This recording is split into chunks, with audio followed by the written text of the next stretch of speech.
Selamat datang dalam penelusuran mendalam mengenai sejarah kelam salah satu entitas paling berpengaruh yang pernah ada di muka bumi, di mana kita akan membedah secara tuntas teka-teki besar di balik keruntuhan Vereniging Oost-Indische Compagnie atau VOC. Video ini tidak hanya akan membawa Anda melihat kemegahan sebuah perusahaan yang valuasi pasarnya di masa jaya mencapai angka fantastis 7,9 triliun dolar Amerika. Sebuah nominal yang bahkan membuat raksasa teknologi modern seperti Apple, Microsoft, Amazon, dan Meta terlihat kecil jika digabungkan.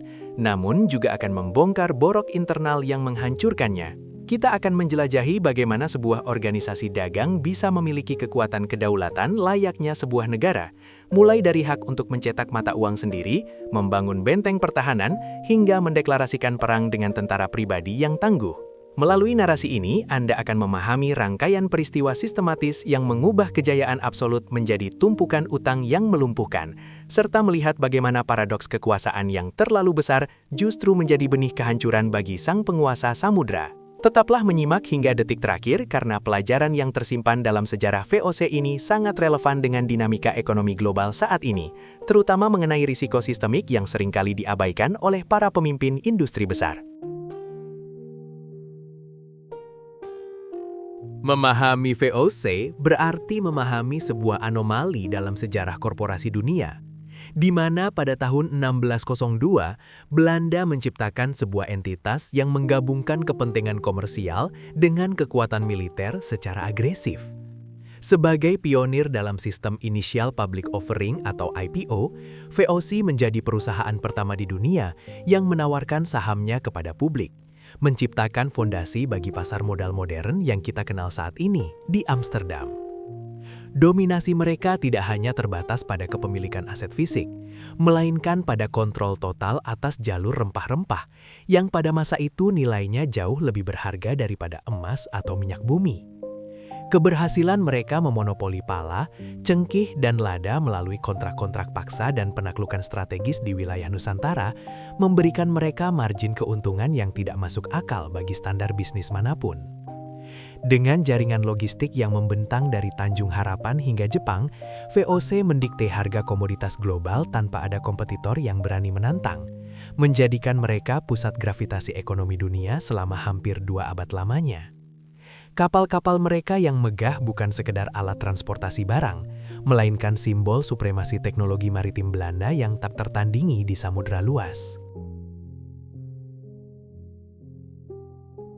Namun, di balik tirai kemegahan yang diperlihatkan kepada dunia, tersimpan sebuah struktur yang sangat rentan karena sifatnya yang terlalu besar untuk dikelola secara efektif pada zaman itu. Meskipun mereka menguasai aliran modal yang masif, VOC terjebak dalam paradoks di mana biaya untuk mempertahankan monopoli tersebut ternyata jauh lebih besar daripada keuntungan operasional yang dihasilkan secara berkelanjutan. Mereka harus membiayai ribuan tentara mercenaries, ratusan kapal perang, serta ribuan pegawai yang tersebar di pos-pos perdagangan yang terisolasi di seluruh dunia. Ketergantungan pada kekuasaan absolut dan kekerasan militer menciptakan stabilitas semu yang sewaktu-waktu bisa meledak jika terjadi guncangan eksternal atau kebusukan internal. Ironisnya, saat dunia melihat VOC sebagai raksasa yang mustahil untuk tumbang, struktur keuangannya justru mulai menunjukkan keretakan serius akibat ketidakmampuan manajemen dalam menyeimbangkan antara ekspansi wilayah yang ambisius dengan realitas arus kas yang mulai mengering. Ketidakmampuan untuk melakukan diversifikasi bisnis dan kegagalan dalam membaca tanda-tanda perubahan zaman membuat raksasa ini berdiri di atas fondasi pasir yang perlahan mulai tergerus oleh arus keserakahan dan inefisiensi yang sangat akut. Fenomena keruntuhan VOC seringkali disimpulkan secara satir melalui plesetan akronim namanya menjadi Vergaan onder korupsi, yang secara harfiah berarti runtuh karena korupsi.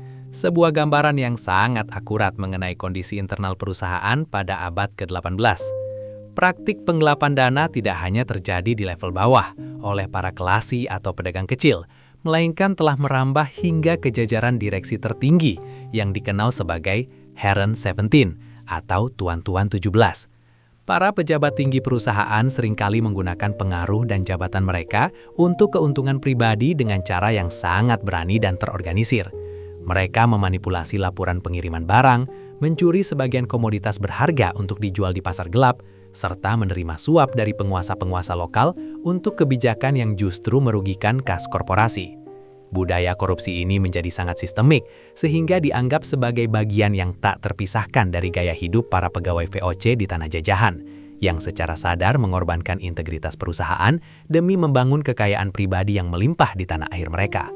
Hal ini menciptakan lingkungan kerja yang sangat toksik, di mana kejujuran menjadi barang langka, dan pengkhianatan terhadap kepentingan pemegang saham dianggap sebagai norma bisnis yang lumrah.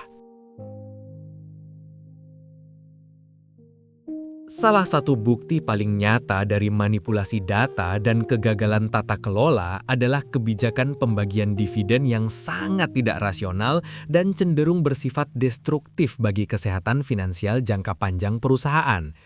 Berdasarkan catatan sejarah yang teliti, VOC tetap nekat membagikan dividen yang sangat tinggi kepada para pemegang sahamnya, dengan angka yang berkisar antara 18% hingga 40% per tahun, bahkan ketika perusahaan sebenarnya sedang mengalami kerugian operasional yang sangat besar.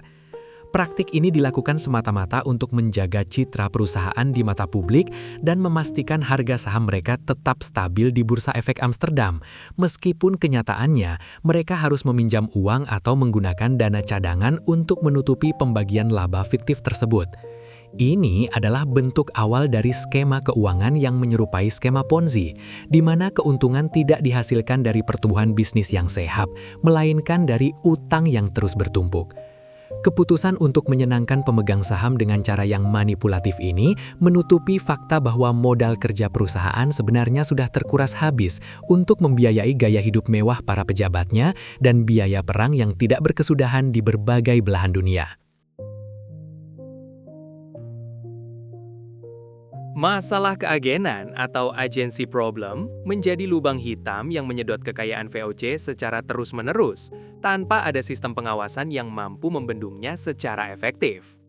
Para nahkoda kapal dan pejabat wilayah seringkali menjalankan perdagangan gelap pribadi, menggunakan kapal, ruang kargo, dan fasilitas milik perusahaan, tanpa menyetorkan sepeser pun keuntungan ke kas pusat VOC. Mereka memperkaya diri sendiri dengan memanfaatkan infrastruktur yang dibangun dari modal pemegang saham, sehingga seluruh risiko bisnis ditanggung oleh korporasi, sementara laba bersih masuk ke kantong-kantong individu. Keadaan ini semakin diperparah dengan sistem pembukuan VOC yang sangat primitif, tidak transparan dan sengaja dibuat membingungkan, agar praktik kecurangan sulit dilacak oleh auditor manapun. Laporan keuangan seringkali terlambat bertahun-tahun dan tidak mencerminkan realitas utang yang sebenarnya, yang pada titik nadirnya membengkak hingga mencapai angka fantastis 110 juta gulden.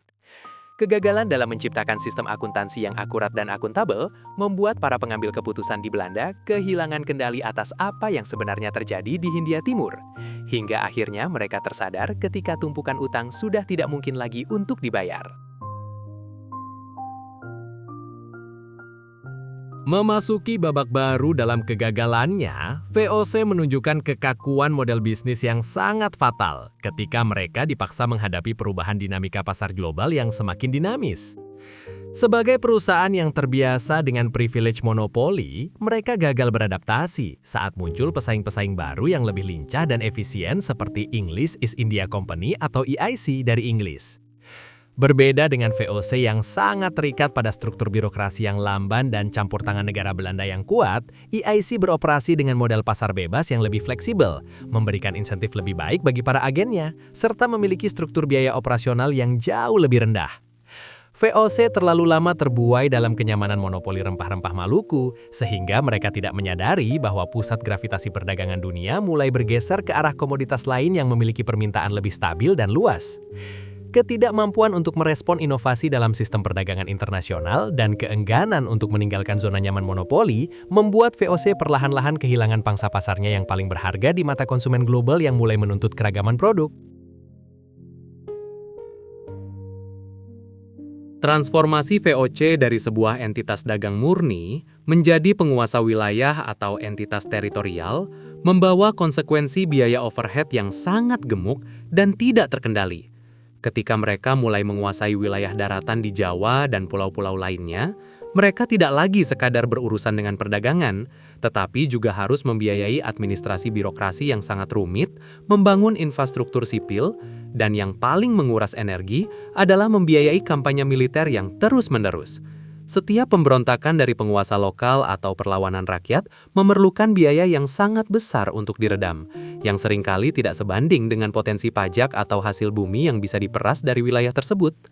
Biaya pertahanan untuk memelihara ratusan benteng dan ribuan personel militer profesional menjadi beban tetap yang sangat berat, menggerus modal kerja yang seharusnya bisa digunakan untuk investasi perdagangan. VOC terjebak dalam dilema kolonial, di mana mereka harus terus berekspansi untuk mempertahankan kontrol. Namun setiap inci wilayah baru yang mereka kuasai justru membawa mereka semakin dekat menuju kebangkrutan karena efisiensi ekonomi yang semakin menurun. Ketergantungan yang berlebihan pada satu jenis komoditas, yaitu rempah-rempah eksotis, menjadi titik lemah yang dimanfaatkan dengan baik oleh para pesaingnya ketika selera pasar di Eropa mulai berubah secara drastis. Pada pertengahan abad ke-18, masyarakat Eropa mulai beralih dari penggunaan rempah-rempah yang mahal ke konsumsi teh, kopi, dan tekstil katun yang lebih terjangkau dan memiliki volume perdagangan yang jauh lebih besar. Sayangnya, jalur perdagangan untuk komoditas-komoditas baru ini telah didominasi oleh Inggris melalui EIC yang memiliki basis kuat di India dan Tiongkok, sementara VOC tertatih-tatih untuk ikut bersaing di pasar yang sudah jenuh tersebut. Pukulan terakhir yang menghancurkan sisa-sisa kekuatan VOC adalah pecahnya Perang Inggris-Belanda keempat yang terjadi antara tahun 1780 hingga 1784, di mana armada laut Inggris berhasil memblokade jalur maritim utama dan menghancurkan banyak kapal dagang Belanda. Perang ini tidak hanya memutus aliran barang dari Asia ke Eropa, tetapi juga menghancurkan kredibilitas finansial VOC di pasar pinjaman internasional, menghentikan arus modal masuk, dan memaksa perusahaan untuk menghentikan operasionalnya secara total karena sudah tidak memiliki kemampuan lagi untuk membiayai kegiatannya sendiri. Mengambil hikmah dari keruntuhan tragis sang raksasa, kasus VOC memberikan bukti yang sangat nyata bahwa valuasi triliunan dolar dan penguasaan aset yang melimpah bukanlah jaminan bagi keberlangsungan sebuah organisasi. Jika integritas tata kelola perusahaan atau corporate governance telah hancur dari dalam. Sejarah ini mengajarkan kita bahwa sebuah entitas bisnis, sekecil atau sebesar apapun, sangat bergantung pada kepercayaan publik dan pemegang saham yang hanya bisa dijaga melalui transparansi dan akuntabilitas yang tinggi. Ketika sebuah perusahaan mulai mengabaikan etika bisnis demi keuntungan jangka pendek yang semu, mereka sebenarnya sedang menanam bom waktu yang akan menghancurkan seluruh ekosistem bisnis tersebut di masa depan. Pelajaran ini sangat berharga bagi para pemimpin perusahaan modern agar selalu mengedepankan integritas di atas pertumbuhan yang agresif. Karena kesuksesan finansial tanpa pondasi moral yang kuat hanyalah sebuah fata morgana yang akan segera sirna saat diterjang badai krisis. Kejatuhan VOC menjadi peringatan abadi bahwa kekuasaan yang tidak terkontrol dan hilangnya pengawasan internal adalah resep paling mujarab untuk menghancurkan institusi sehebat apapun. Bagi para CEO dan pemimpin bisnis di era disrupsi saat ini, sejarah VOC menjadi cermin yang sangat jernih untuk melihat bahaya dari penyakit hubris atau rasa percaya diri berlebih yang seringkali membuat para pemimpin merasa tidak tersentuh oleh resiko. Rasa puas diri yang dialami oleh para direktur VOC membuat mereka mengabaikan inovasi, gagal memitigasi resiko jangka panjang, dan menutup mata terhadap perubahan preferensi pasar yang sedang terjadi di depan mata. Mereka terlalu percaya pada model bisnis yang telah sukses selama 100 tahun, tanpa menyadari bahwa dunia terus bergerak maju dengan kecepatan yang tidak bisa mereka ikuti. Inovasi bukan hanya tentang teknologi, tetapi juga tentang cara berpikir, struktur organisasi, dan kemampuan untuk beradaptasi dengan lingkungan persaingan yang baru. Kegagalan VOC dalam melakukan transformasi bisnis di tengah perubahan zaman seharusnya menjadi pengingat bagi perusahaan-perusahaan teknologi masa kini agar tetap rendah hati dan selalu siap untuk mengantisipasi perubahan. Karena dalam dunia bisnis, sejarah telah membuktikan bahwa tidak ada entitas yang benar-benar terlalu besar untuk gagal jika mereka berhenti belajar dan berinovasi.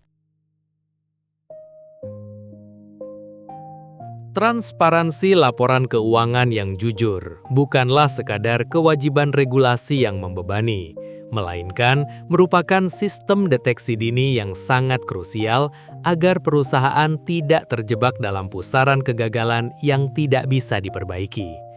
Kasus pembagian dividen dari utang yang dilakukan VOC adalah peringatan keras tentang bahaya memanipulasi metrik kesuksesan demi menjaga reputasi pasar, yang pada akhirnya hanya akan mempercepat kejatuhan saat realitas finansial yang sebenarnya terungkap ke permukaan. Penting bagi setiap organisasi untuk membangun budaya di mana kejujuran dijunjung tinggi dan setiap bentuk penyimpangan segera ditindak tegas, agar korupsi tidak pernah dianggap sebagai biaya bisnis yang wajar atau bagian dari budaya kerja. Sejarah panjang keberhasilan dan kebangkrutan VOC mengingatkan kita semua bahwa keberlanjutan sebuah bisnis sangat ditentukan oleh kemampuan manajemen dalam menyeimbangkan antara ambisi pertumbuhan dengan kewajiban untuk menjaga etika dan integritas. Mari kita jadikan kisah runtuhnya perusahaan terkaya dalam sejarah ini sebagai pelajaran yang tak ternilai, agar kesalahan yang sama tidak terulang kembali di masa depan, dan agar kita bisa membangun institusi yang tidak hanya besar secara angka, tetapi juga kuat secara karakter dan nilai-nilai fundamental.